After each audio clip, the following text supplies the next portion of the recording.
Om Swastiastu. Assalamualaikum. Salam sejahtera, namo buddhaya. Pada kesempatan yang baik ini,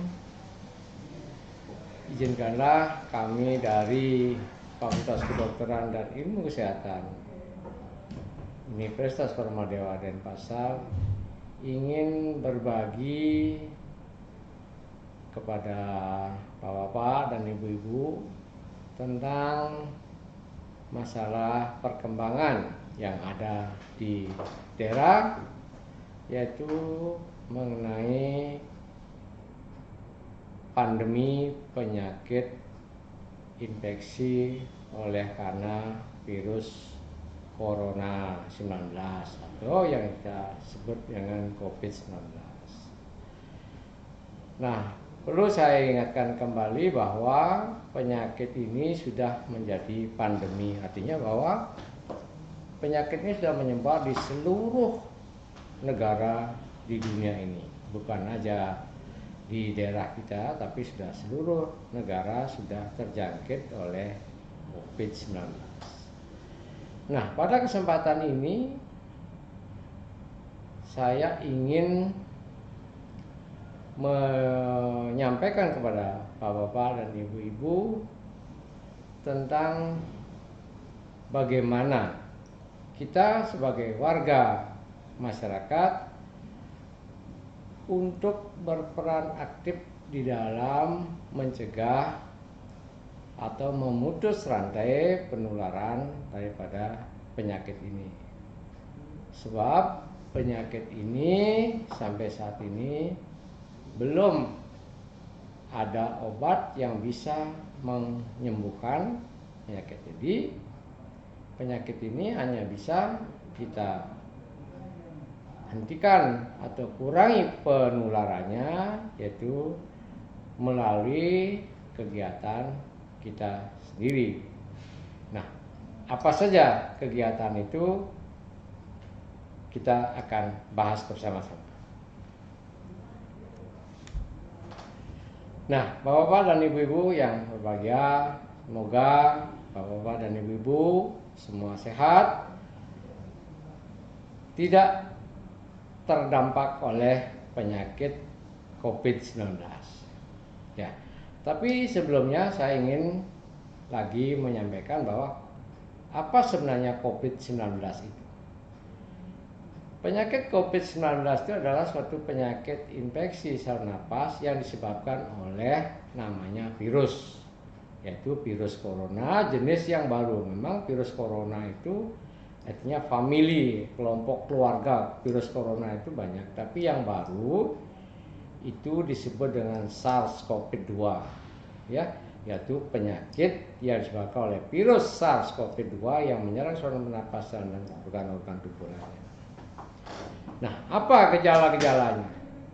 Jadi kalau orang yang terkena atau terinfeksi oleh virus COVID-19 ini atau virus Corona 19 ini, pertama itu bisa tidak bergejala. Jadi orang itu bisa saja dia terkena tapi tidak menimbulkan gejala. Yang kedua yaitu gejala-gejala ringan seperti demam, batuk, pilek, atau gejala-gejalanya seperti penyakit-penyakit influenza yang lainnya, ya, sampai yang berat. Nah, ini yang membedakan dengan virus corona yang corona dengan yang COVID-19 ini adalah terjadi bahwa virus ini bisa menimbulkan gagal napas sampai kematian. Nah, itu bedanya. Jadi kalau ya walaupun memang virus corona lainnya itu bisa menyebabkan gagal napas kematian, tapi itu kasus sangat jarang. Tapi yang COVID-19 ini memang lebih sering menimbulkan gagal napas bahkan kematian. Nah, virus yang menyebabkan penyakit COVID-19 ini yang disebut namanya istilah bahasa Inggrisnya itu Severe Acute Respiratory Syndrome Coronavirus atau SARS-CoV-2 ini memiliki suatu sifat bahwa dia tidak bisa bergerak. Jadi virus ini tidak bisa bergerak, jadi tidak beda dengan bakteri, dia bisa bergerak, tapi virus ini tidak bergerak. Dan dia harus menempel di dalam inangnya. Jadi ada tempat menempelnya, yaitu di dalam tubuh kita. Jadi dia tidak, kalau dia menyebar itu tidak memakai jalan-jalan gitu, tidak, tapi dia menempel lalu di bagian tubuh kita. Nah, bagian tubuh kita ini keluar, dia ikut keluar, ya, seperti itu. Nah, virus ini walaupun demikian ganas yang menimbulkan kematian, tapi virus ini mudah mati di permukaan tubuh yang iklimnya iklim yang panas atau tropis dan kelembapan tinggi. Dan virus ini mudah sekali berkembang biak di daerah yang dingin. Makanya kita di daerah tropis seperti di Indonesia ini kita merasa sedikit bersyukur bahwa virus ini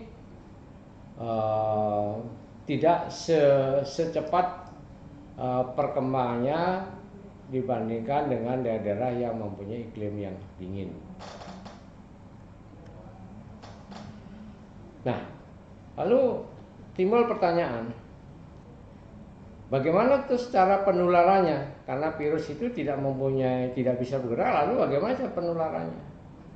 Nah, virus ini atau kita dapat tertular dari orang lain yang terjangkit dengan virus ini. Jadi virus ini dapat menularkan kepada orang lain melalui percikan-percikan yang berasal dari tubuh seseorang yang sudah terinfeksi. Seperti apa? Percikannya itu bisa dari percikan dari hidung, dari mulut. Nah, percikannya itu yang keluar saat orang itu berbicara, batuk, bersin-bersin, dan sebagainya. Jadi virus itu bisa keluar, dia ikut dengan bahan-bahan yang atau percikan-percikan yang dikeluarkan oleh orang yang sudah terinfeksi. Jadi dia menumpang dia di sana, ya.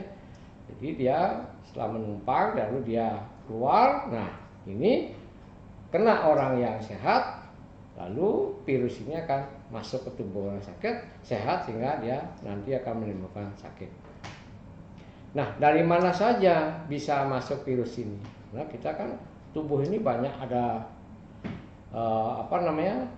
ada tempat masuknya. Tapi dari data penelitian yang ada, virus ini hanya dapat masuk melalui lubang hidung atau mukosa hidung, mulut dan mata. Itu yang sementara yang bisa. Jadi di tempat-tempat lain masuknya belum terbukti bahwa ada virus ini bisa masuk. Jadi ada 3 hal yang perlu diingat, bahwa virus bisa masuk ke tubuh kita melalui percikan yang dikeluarkan oleh orang-orang yang terinfeksi dengan virus ini, dan masuknya ke tubuh kita melalui mata, hidung dan mulut. Itu 3 hal itu yang perlu diperhatikan.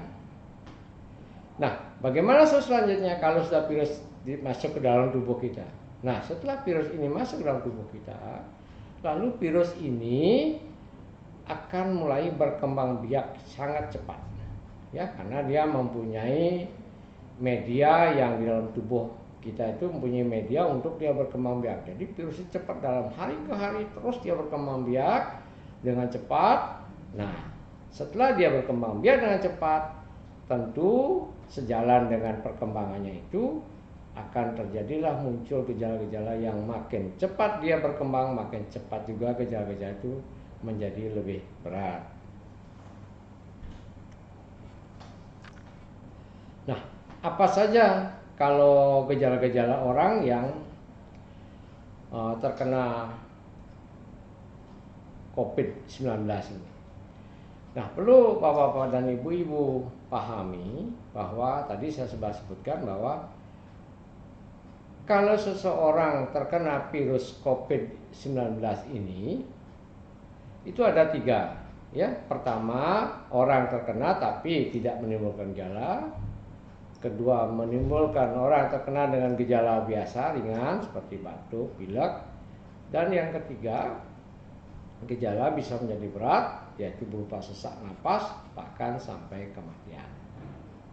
Nah, paling umum gejalanya adalah biasanya kalau orang terkena COVID-19 ini adalah demam, ya. Kemudian merasa lelah, batuk-batuk ringan, batuk-batuk kering, tidak berdahak, ya. Itu yang paling sering. Nah, ada juga keluhan-keluhan lain dari beberapa pasien yang terkena COVID-19 ini, itu seperti misalnya merasa nyeri di tenggorokan, raja hidung tersumbat, ya kayak pilek itu biasa, ya. Kemudian sakit tenggorokan, bahkan ada juga keluhannya tidak ada itu, tapi keluhannya adalah berupa diare atau mencret, ya. Nah, gejala-gejala ini seperti saya kemukakan tadi tergantung perkembangan virusnya, ya. Dia akan mengikuti perkembangan virusnya. Makin cepat virusnya berkembang, dia makin cepat gejala menjadi lebih berat. Nah, gejala yang tadi itu bersifat ringan pada awalnya. Nah, kalau kita tidak atasi di awal itu, lalu terus virus akan berkembang banyak dan gejalanya itu bertahap, juga akan mengikuti perkembangan daripada virus itu, sehingga gejala akan muncul makin lama makin berat, ya. Nah, satu lagi saya ingatkan bahwa beberapa orang yang terinfeksi tetapi tidak punya gejala apapun dan tetap merasa sehat. Nah, ini yang sering yang akan berbahaya di masyarakat. Orangnya tidak menimbulkan keluhan tapi dia mampu menularkan pada orang lain. Itu, ya. Jadi itu gambaran bagaimana gejala-gejala secara umum orang yang terinfeksi COVID-19. Nah, perlu ibu-ibu atau bapak-bapak semua supaya nanti kita sering mendengar di televisi, di koran atau media-media sosial lain ini, untuk penyakit COVID-19 ini ada beberapa istilah, ya, beberapa istilah. Nanti kita sampaikan supaya kita tidak tahu apa sih yang dimaksud dengan istilah itu. Pertama adalah yang disebut dengan pasien dalam pengawasan atau mungkin sering disebut dengan PDP, ya. Nah, apa itu PDP? PDP itu adalah orang yang terinfeksi saluran pernapasan akut, yaitu orang ada infeksi napasan itu batuk, pilek dan sebagai demam, ya, di tenggorokan itu, ya, bahwa penyakit itu tidak disebabkan orang sebab lain, ya. Sebab kan penyakit batuk pilek itu kan bukan hanya oleh COVID saja, tapi oleh penyakit-penyakit lain bisa menyebabkan keluhan itu, kalau virus yang lainnya. Tapi apabila memang ada keluhan seperti itu dan tidak ada disebabkan oleh yang lainnya, maka orang ini sudah bisa dikatakan mengalami infeksi COVID-19 atau disebut dengan pasien dalam pengawasan.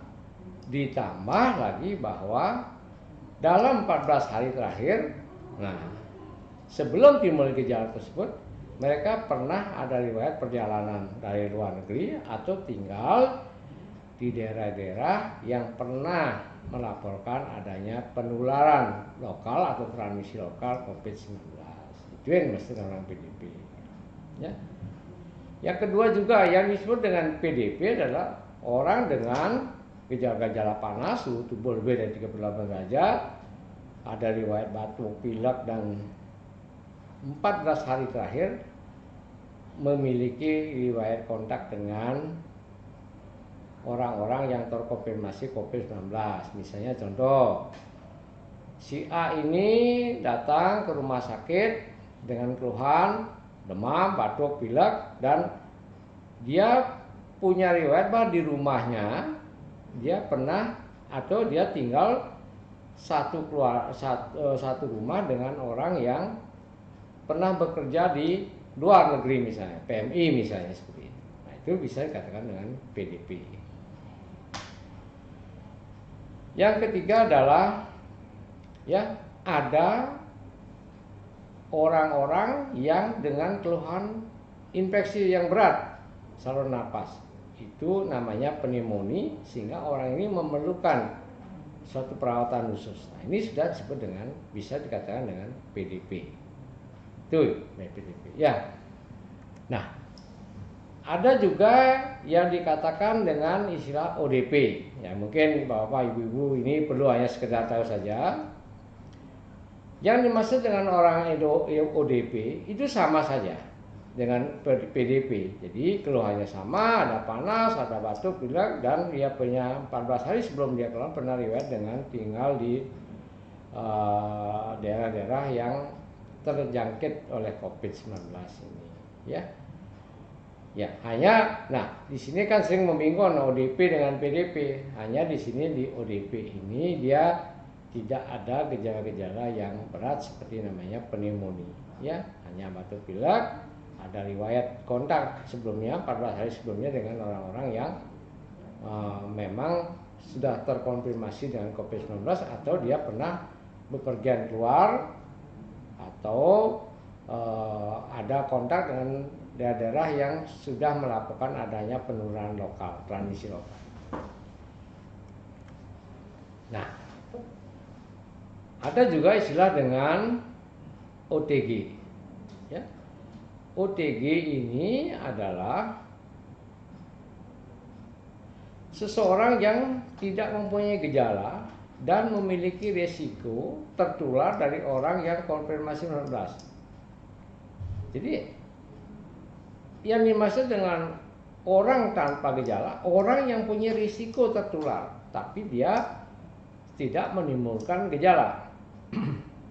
Ya, misalnya orang-orang yang bekerja dengan orang-orang yang punya COVID-19. Maaf. Jadi seperti misalnya seorang tenaga medis, paramedis yang bekerja merawat orang-orang dengan COVID-19, itu sudah, kalau dia tidak menimbulkan gejala, itu disebut dengan orang tanpa gejala atau disebut dengan OTG. Ya, jadi itu penting bedakan bahwa yang dimaksud dengan PDP, ODP, dan OTG. Jadi itu yang sering bapak-bapak dan ibu-ibu dengarkan atau muncul di media-media seperti televisi, radio, koran, dan sebagainya.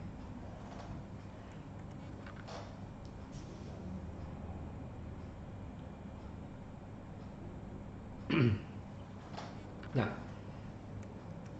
ini ada sedikit saya perlu lagi sampaikan tentang kontak erat. Apa yang dimaksud dengan kontak erat? Kontak erat itu artinya seseorang yang melakukan kontak fisik atau melakukan kontak fisik. Jadi kontak erat itu adalah orang yang melakukan kontak fisik, berhubungan fisik dengan orang lain atau berada dalam satu ruangan. Ya, kira-kira yang berruangan atau berkunjung dengan jarak kurang dari 1 meter dengan kasus-kasus yang sudah terkonfirmasi COVID. Ya, nah, seperti saya jelaskan tadi, yang kontak erat itu misalnya seorang dokter memeriksa orang yang sudah terkonfirmasi COVID, itu sudah dimaksud kontak erat. Atau mungkin di rumah satu dengan satu lainnya keluarga yang berhubungan erat dengan orang-orang yang dalam keluarga itu sudah menjadi atau sudah terkonfirmasi dengan COVID-19. Nah, siapa-siapa saja yang bisa dikatakan orang yang termasuk dalam kontak erat, ya? Ya, seperti saya katakan tadi, yang bisa dikatakan kontak erat adalah petugas kesehatan yang memeriksa, merawat, ya,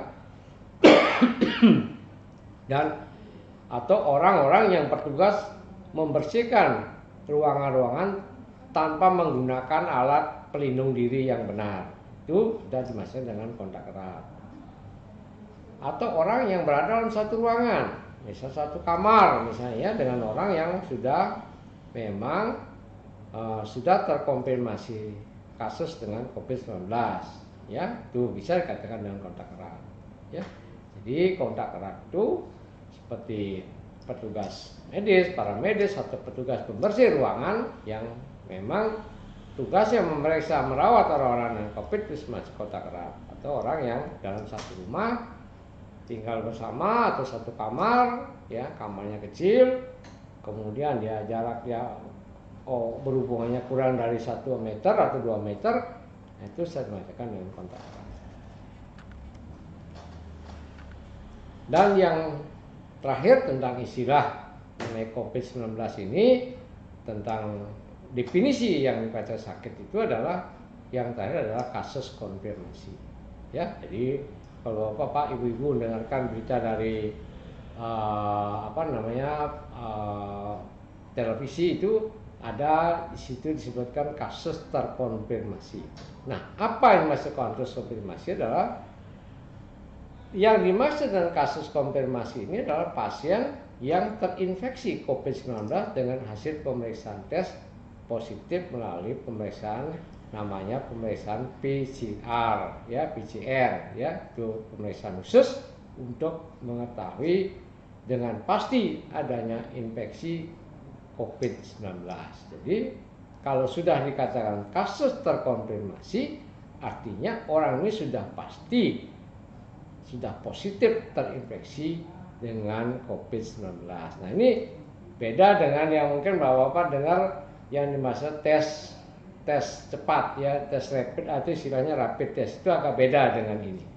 Rapid test itu hanya mendeteksi awal, sebab rapid test itu bisa saja dia memberikan hasil yang tidak sesuai. Nah, dan keadaannya, jadi orangnya sakit bisa saja rapidnya negatif, atau orangnya tidak sakit bisa saja rapidnya positif.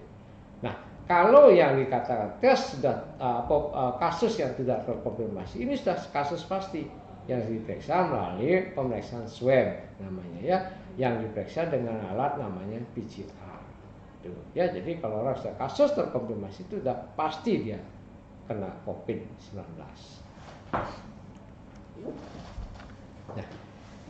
Nah, di sini sebut saya sering ditanya, Dok, kalau demikian bagaimana cara-cara mengetahui bahwa kita itu benar-benar atau tidak benar kita mengalami infeksi COVID-19. Nah, di sini di bidang medis itu untuk mengetahui orang bahwa apa dia terinfeksi atau tidak dengan COVID-19 itu pertama tentu dari gejala klinis tadi, ya, ada demam, batuk, pilek, nyeri tenggorokan, merasa nyeri tubuh, lelah, dan bahkan kadang-kadang diare.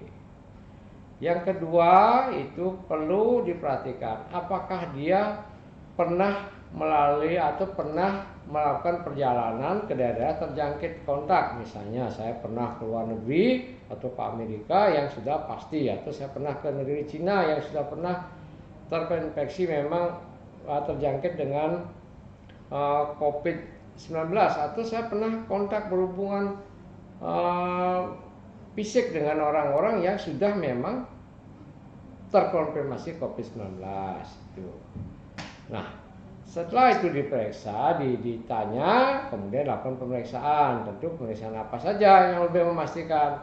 Di sini ada pemeriksaan ronsen dada, pemeriksaan laboratorium, dan yang memastikan sekali nanti adalah pemeriksaan swab atau usapan daripada tenggorokan, hidung, atau yang lebih canggih itu hanya bisa dilakukan di rumah sakit tertentu, yaitu dengan dibilas. Jadi saluran napas itu dibilas, cairan bilas itu diambil lalu diperiksa dengan PCR.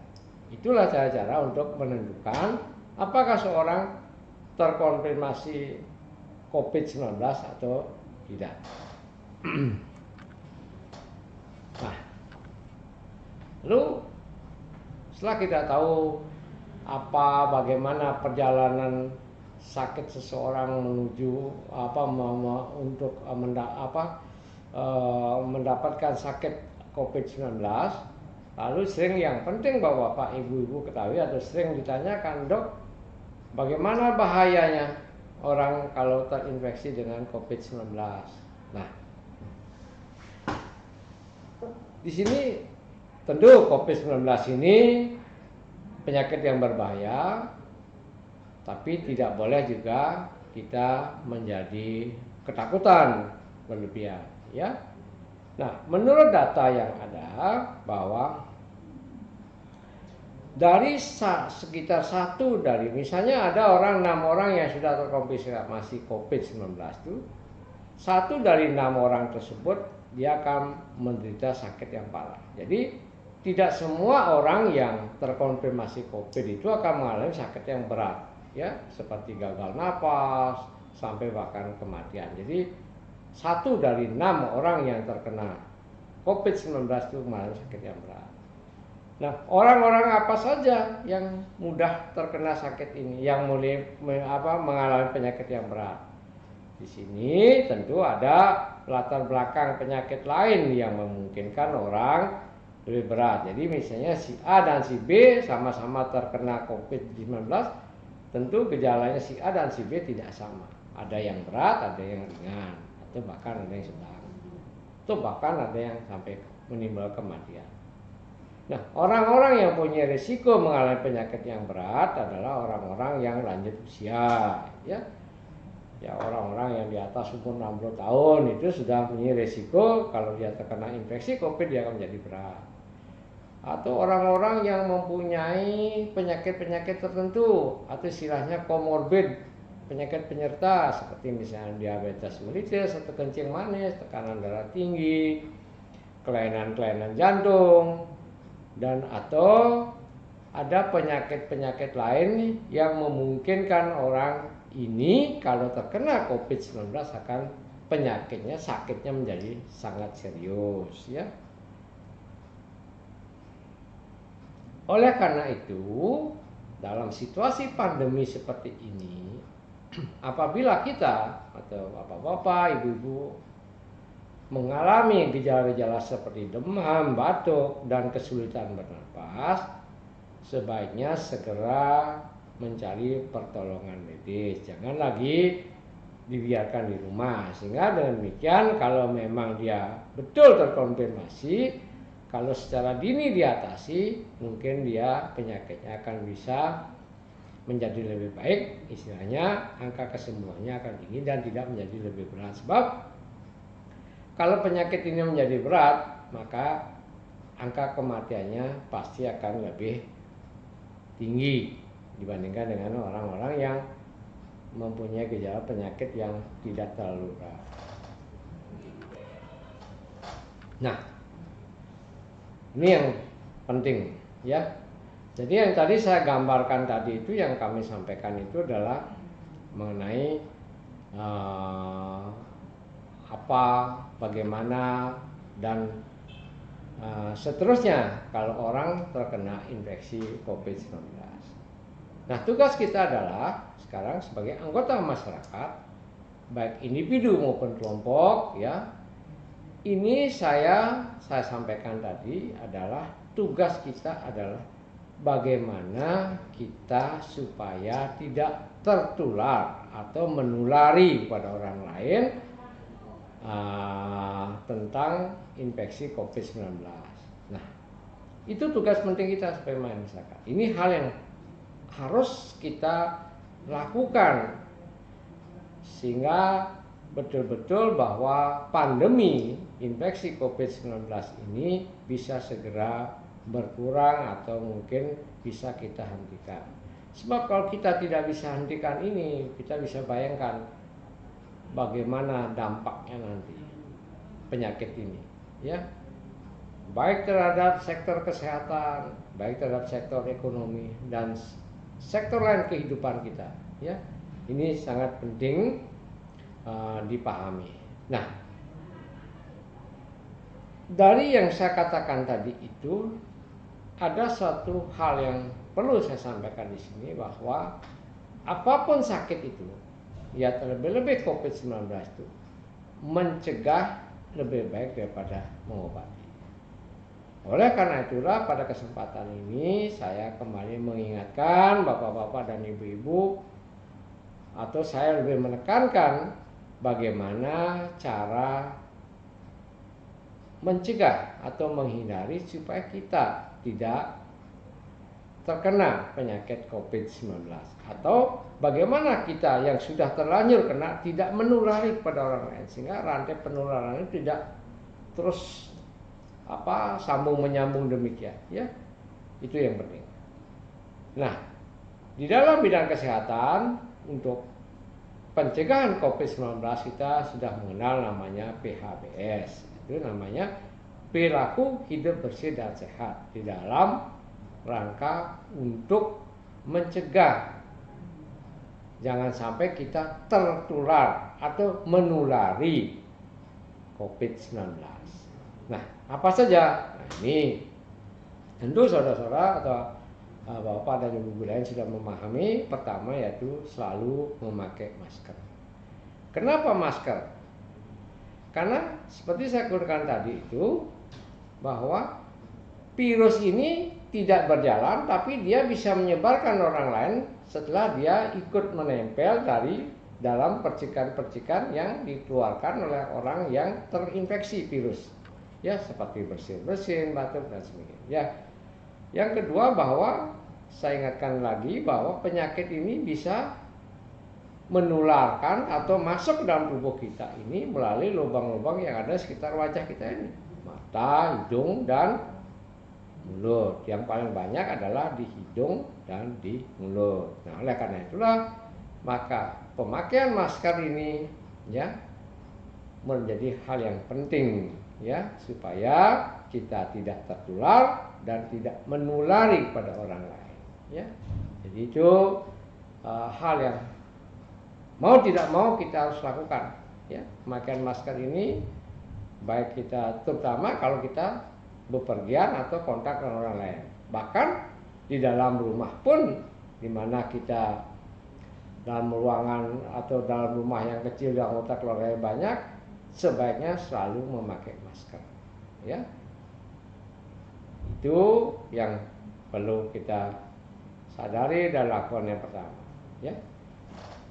Nah, yang selanjutnya, yang kedua, cuci tangan, ya. Cuci tangan dengan cara yang benar, dengan memakai sabun dan air yang mengalir. Karena virus ini kalau sudah terkena air sabun, ya, dia akan mati, ya. Demikian mencuci tangan juga sangat penting, ya, sebagai salah satu perilaku hidup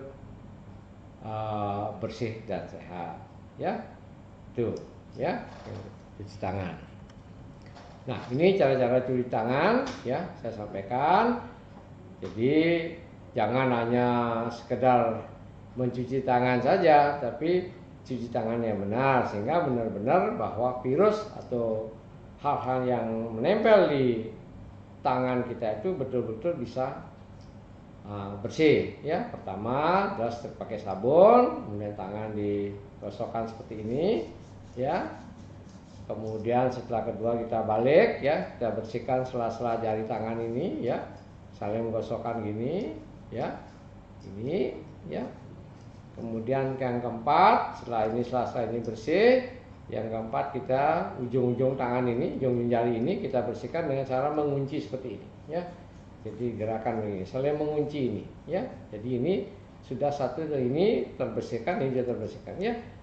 Nah, kemudian, sering juga yang lupa bahwa yang langkah berikutnya adalah dengan membersihkan ibu jari ini, yaitu dengan cara kita putar ibu jari kita, ya, gini, ya, atau gini boleh, ya, bersihkan, ini juga sama, ya. Nah, yang terakhir adalah ujung-ujung jari ini dibersihkan lagi dengan menempatkan di telapak tangan, ya, lalu diputar-putar begini, ya, demikian juga. Jadi itulah langkah-langkah cuci tangan yang baik, ya. Demikian minimal cuci tangan ini dilakukan dalam kurun waktu 60 detik atau 1 menit. Jangan hanya sekedar sebentar lagi hilang, selesai, itu tidak benar juga, ya. Dia tidak menjamin bahwa virus itu akan hilang dari permukaan tubuh, terutama daerah tangan ini. Nah, yang ketiga adalah, seperti saya katakan tadi itu, bahwa virus itu masuk melalui lubang mata, lubang hidung, dan lubang mulut. Oleh karena itulah, kalau kita belum cuci tangan yang bersih dengan cara yang benar, jangan sekali-sekali kita menyentuh ke wajah kita ini. Karena tangan kita ini kemungkinan habis ngambil benda tertentu, tidak cuci tangan, lalu virusnya nempel di tangan, lalu kita pegang muka, masuklah virus itu ke lubang seperti mata, bibir, dan hidung, ya. Itu sangat penting, ya. Sehingga demikian, hindari, yang ketiga adalah hindari sekali-sekali memegang atau menyentuh wajah, terutama mata, hidung, dan mulut. Sehingga demikian kita akan bisa mengurangi risiko untuk tertular oleh virus COVID-19 ini. Nah, yang keempat, ini penting juga, adalah desinfeksi lingkungan. Jadi, yang mana saja kita bersihkan, terutama daerah-daerah yang permukaan yang tempat kita bekerja sehari-hari, seperti misalnya meja, kursi, atau benda-benda lain yang sering kita pergunakan, seperti misalnya kendaraan, sepeda motor. Nah, itu harus sering-sering dilakukan penyemprotan dengan desinfektan. Demikian kita harapkan bahwa nanti kalaupun mungkin ada virus yang menempel di situ, dia akan mengalami kematian. Nah, langkah yang kelima di dalam bagaimana kita melakukan PHBS, pola hidup bersih dan sehat ini, adalah social distancing, menjaga jarak. Ya, jadi kita di dalam berinteraksi dengan orang lain tentu yang perlu dilakukan adalah menjaga jarak. Nah, jarak apa yang aman? Jarak berapa? Nah, jarak yang aman itu adalah minimal 2 meter. Kenapa 2 meter? Karena kalau dalam ilmu kesehatan ini, ya, kalau ada orang yang mengeluarkan virus dari percikan-percikan misalnya bersin itu, dia akan dalam 2 meter itu virus akan keluar, naik dulu, dan karena pengaruh gravitasi, dia dalam tidak sampai 2 meter itu virus itu akan terjatuh ke tanah karena pengaruh gaya gravitasi bumi, ya. Nah, dalam tidak sampai 2 meter itu penelitian bahwa virus itu sampai ke bumi. Nah, kalau kita misalnya berhubungan duduk berdekatan atau berdempet-dempetan, itu kalau misalnya ada orang yang bersin langsung, nah langsung aja dia akan masuk ke tubuh kita, ya. Jadi demikian sangat perlu social distancing. Apapun kegiatan kita selalu menjaga jarak minimal 2 meter. Itu langkah yang kelima yang perlu sekali Bapak-bapak sadari dan perlu dilakukan dengan benar, ya. Nah, langkah keenam ini adalah menjaga kesehatan diri. Karena bagaimanapun juga virus ini walaupun masuk ke dalam tubuh itu melalui cara itu, tapi kalau tubuh kita sendiri dalam keadaan sehat, sehingga bisa saja kita itu tidak menjadi sakit, atau kalaupun terkena sakit tidak menjadi berat. Nah, karena penting di sini adalah menjaga kesehatan diri. Ya, jadi kesehatan diri ini untuk melindungi diri kita sendiri supaya satu, tidak kalaupun terkena virus itu kita tidak menjadi sakit, atau kalau sakitnya ya yang ringan-ringan saja, tidak sampai berat atau bahkan sampai kematian. Nah, caranya bagaimana menjaga kesehatan diri? Yang pertama adalah penting untuk meningkatkan daya imun atau kekebalan tubuh kita. Nah, bagaimana caranya untuk meningkatkan kekebalan tubuh kita ini? Apa ada obat untuk meningkatkan daya tubuh? Tidak ada, ya.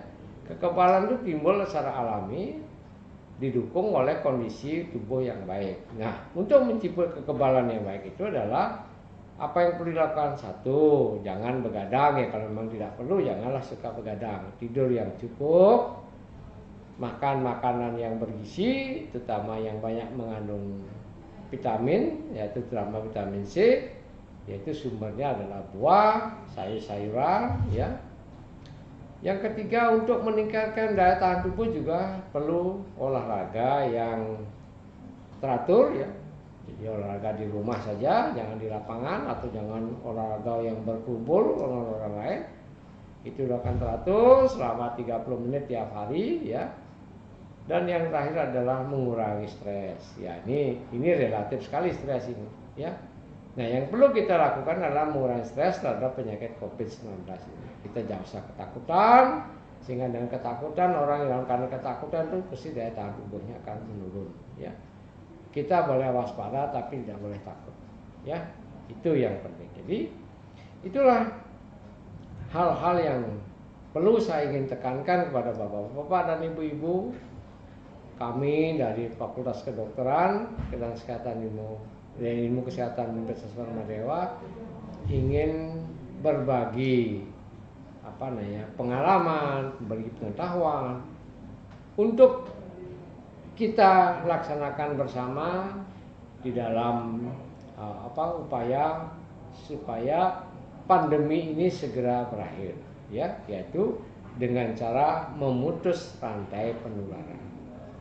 Nah, tentu harapannya adalah bukan saja dari bapak-bapak dan ibu-ibu, saya juga, kami juga semua dari ini akan melakukan hal yang sama. Sehingga demikian kita bersama-sama mengikuti anjuran pemerintah dengan penuh tanggung jawab, sehingga demikian kita bisa selamat, keluarga bisa selamat, dan kita bisa mengalami kehidupan yang kembali seperti semula. Nah, sedikit ada tambahannya. Kalau bertanya, Pak, maaf saya batuk, tapi bukan COVID, alergi. Jadi, apakah COVID-19 itu bisa diobati? Enggak. Nah, karena saya seorang dokter, sering pasien tanya, Dok, apakah COVID-19 ada obatnya enggak? Nah, sampai saat ini, ya, supaya bapak-bapak dan ibu-ibu tidak simpang siur nanti ada dengar bisa ada jual obat, karena pada kesempatan seperti ini banyak orang-orang yang memanfaatkan untuk melakukan hal-hal yang mencari keuntungan belaka. Misalnya ada orang mengatakan si A di sini ada menemukan obat yang bisa menyembuhkan COVID atau menghilangkan, ya, COVID-19. Ya, perlu bapak-bapak dan ibu-ibu saya sampaikan bahwa sampai saat ini belum ada obat yang bisa menghilangkan virus COVID-19 ini. Adapun obat-obatan yang lain untuk mencegah atau menyembuhkan penyakit ini belum ada, ya.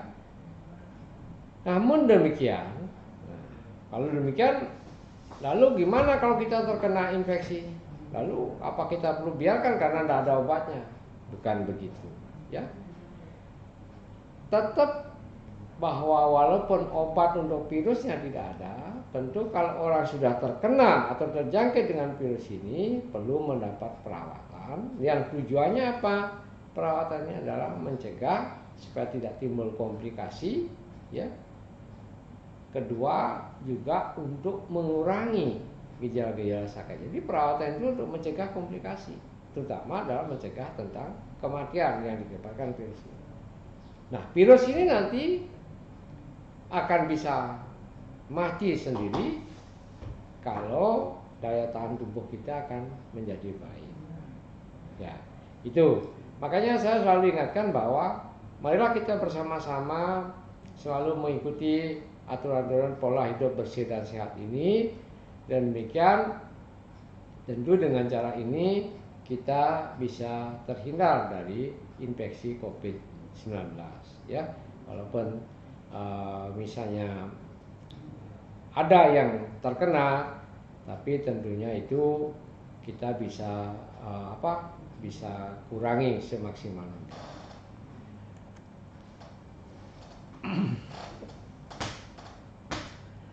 Nah, ada satu istilah atau moto di dalam penanganan pandemi COVID-19 ini oleh pemerintah itu adalah cegah, jangan tertular, dan jangan menulari.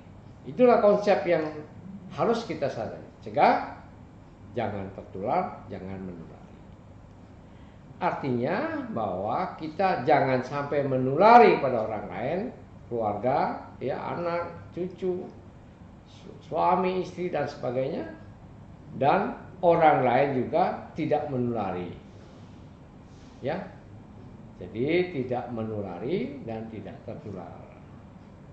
Oleh karena itulah kata kunci adalah kesadaran, kepedulian, dan taat pada aturan pemerintah. Kalau kita semua bersama-sama bisa melakukan hal itu, tentunya kita bisa dengan cepat memutus rantai penularan pandemi COVID-19 ini. Ya, jadi itu penting. Konsepnya adalah cegah, jangan menulari, jangan tertular. Ya, dengan cara kita sadar, kita peduli terhadap kunci-kunci pencegahan yang sudah saya sampaikan tadi. Ada 6 langkah pencegahan yang disebut dengan pola hidup bersih dan sehat, ya, atau PHBS. Nah, ya, sebagai kata terakhir sebelum saya akhiri ceramah ini, saya mohon maaf dalam menyampaikan mungkin tidak bisa bertatap langsung dengan bapak-bapak dan ibu-ibu sekalian karena situasi tidak memungkinkan, tetapi tidak mengurangi makna tujuan kami untuk membagi pengalaman, membagi pengetahuan untuk bapak-bapak dan ibu-ibu, dan bersama-sama kita juga semua untuk bagaimana kita bisa satu mengurangi atau mempercepat memutus rantai penularan dengan harapan atau dengan kata lain kita tidak tertular, kita tidak menulari, dan yang penting adalah bagaimana kita bisa menjaga diri, lingkungan dengan cara-cara PHBS, itu perilaku hidup bersih dan sehat. Demikian yang bisa saya sampaikan. Mudah-mudahan apa yang saya sampaikan ini bisa bermanfaat bagi bapak-bapak dan ibu-ibu sekalian. Pada akhir kata saya sampaikan Om Santi Santi Om. Terima kasih. Semoga kita diberikan kesehatan dan kita bisa melakukan kehidupan ini dengan lebih baik.